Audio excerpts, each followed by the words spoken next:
So let's start with today's lovely recipe of spinach and corn sandwich.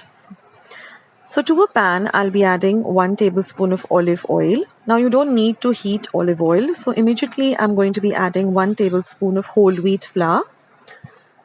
And I'm just going to fry the flour in this olive oil for about half a minute on a low to medium flame.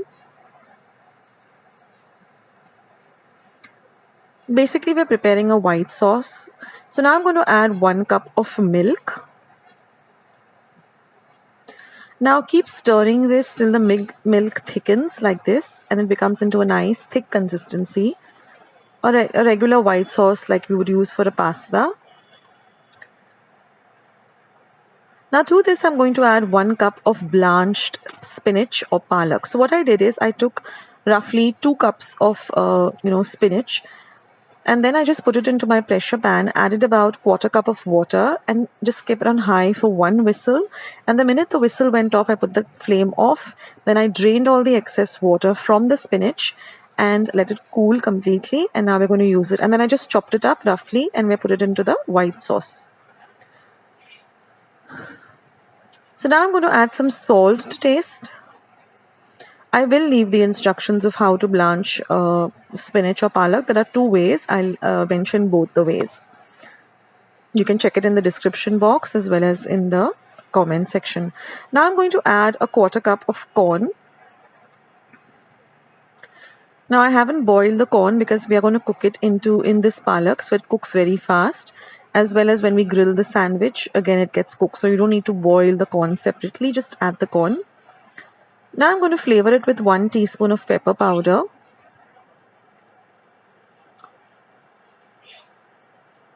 Mix all the ingredients well together. Now I'm going to add half a teaspoon of red chili flakes. You can adjust this as per your taste. Half a teaspoon of mixed herbs. Mix everything really nicely together.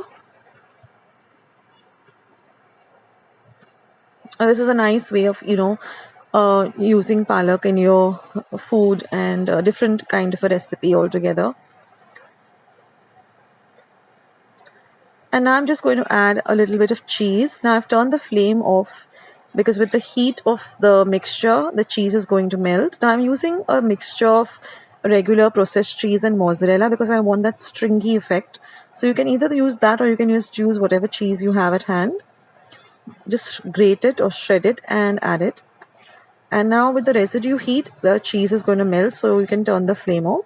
And this is your mixture, and since I've used mozzarella, you can see that it has that stringy effect. I'm just going to transfer it to an airtight container so I can use it whenever I need for making sandwiches. And now I'm just going to apply it to some slices of bread. You don't need to apply butter or anything, just the sandwich spread. Place the other one on top. Just apply a little bit of butter on the top part and put that part down on your grill, or if you have a regular pan, you can use a regular pan. I like this sandwich, this grill effect on my sandwiches, so this pan really comes handy. And then just grill it like you would with a regular grilled sandwich.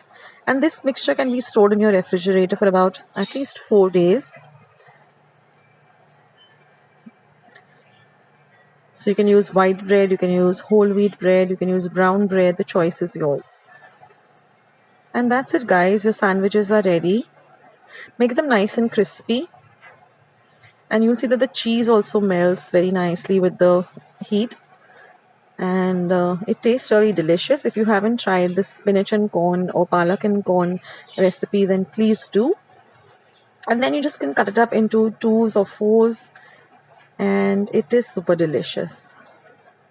So do give this recipe a try and let me know in the comments section how you liked it. I love to hear from all of you and I respond to all your comments. So I'll catch you in my next video sooner than you think. This is Akshata signing off, guys. Take care. Bye.